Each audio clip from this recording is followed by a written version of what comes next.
Hello everyone, welcome back to my channel Paromita's ATC. Biryani এমন একটা জিনিস যা আমরা কম বেশি সকলেই খেতে ভীষণ ভালোবাসি। রেস্টুরেন্টের মতো বিরিয়ানি আজ ঘরোয়া পদ্ধতিতে আপনাদেরকে করে দেখাবো।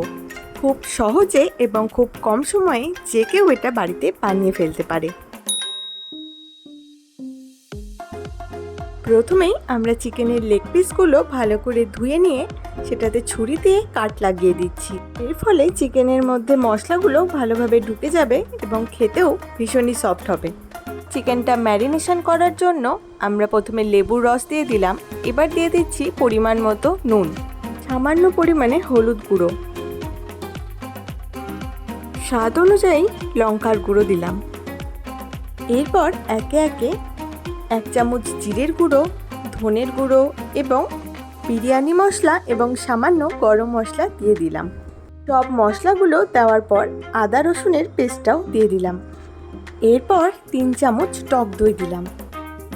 এবার চিকেনগুলো ম্যারিনেট করে 30 মিনিটের জন্য রেখে দেব।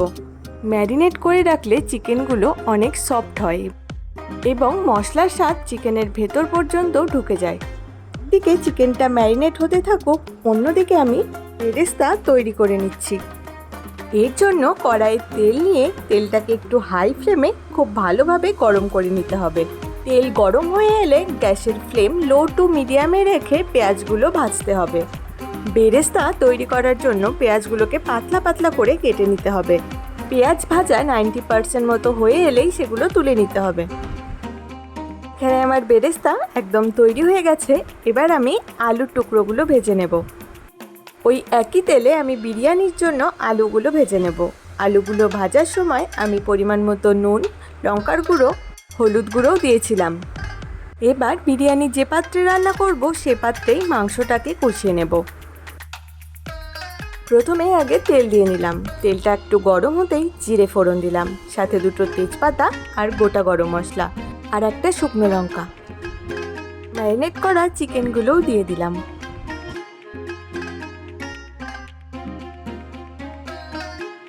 চিকেনগুলোকে একটু নেড়ে চেড়ে 10 মিনিটের জন্য ঢেকে রাখবো। অন্যদিকে বিরিয়ানির ভাতটা আমরা তৈরি করে নেব। হাঁড়িতে জলটা গরম করে গোটা গরম মশলা ও সামান্য সাদা তেল দিয়ে চালগুলো ছেড়ে দিলাম। এখানে আমি বাসমতি চাল ইউজ করেছি। গ্যাসের ফ্লেমটা মিডিয়ামে রেখেই ভাতটা করে নেব। চালটা 80% মতো সেদ্ধ করে নেব। 5 থেকে 6 মিনিটেই হয়ে যাবে। চিকেনটাও মোটামুটি হয়ে এসেছে। এবার আমরা আলুর টুকরোগুলোও দিয়ে দেব। আবারও 5 মিনিটের জন্য ঢেকে রাখবো। বিরিয়ানির জন্য চিকেন একদম রেডি। আলুগুলোকে আলাদা করে রেখেছি। এবার আমরা লেয়ার তৈরি করব। চিকেনের ওপরে প্রথমে ভাতের লেয়ার করলাম। এবার বেরেস্তা দিচ্ছি। সম্পূর্ণ বেরেস্তাটা দেব না, পরের লেয়ারের জন্য কিছুটা রেখে দেব। আলুগুলো এবার দিয়ে দিলাম।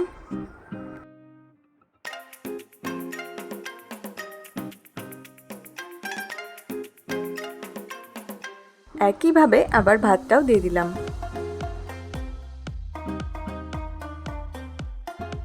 বাকি বেরেস্তাগুলোও সব দিয়ে দিলাম।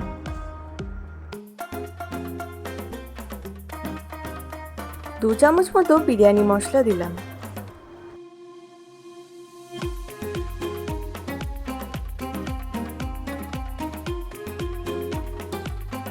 কালারের জন্য কেশর ভিজিয়ে রাখা দুধটাও দিয়ে দিলাম। সব দিকে ছড়িয়ে দিতে হবে যেন সব দিকেই সুন্দর কালার আসে।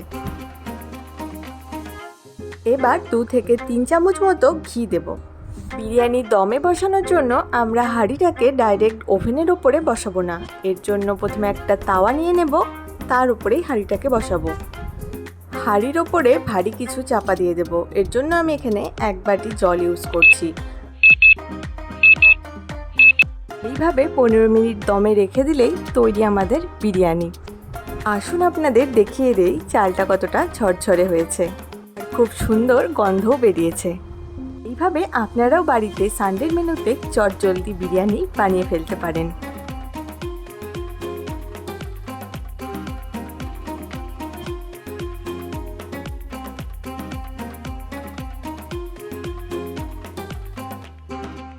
আলুটা কতটা সফট হয়েছে আসুন আপনাদের দেখিয়ে দিচ্ছি। দেখুন কত সহজেই আলুটা ভেঙে গেল। আপনারাও বাড়িতে অবশ্যই এইভাবে বিরিয়ানি বানিয়ে ট্রাই করে দেখতে পারেন। আজকের ভিডিওটা আপনাদের কেমন লাগলো এক্ষুনি জানিয়ে দিন। ভালো লাগলে লাইক করে দিন। আমার চ্যানেলে নতুন হয়ে থাকলে প্লিজ চ্যানেলটি সাবস্ক্রাইব করে পাশে থাকা বেল আইকনটি ক্লিক করে দিন। আমার চ্যানেলে আপনারা বিভিন্ন রকমের ভিডিও পেয়ে যাবেন।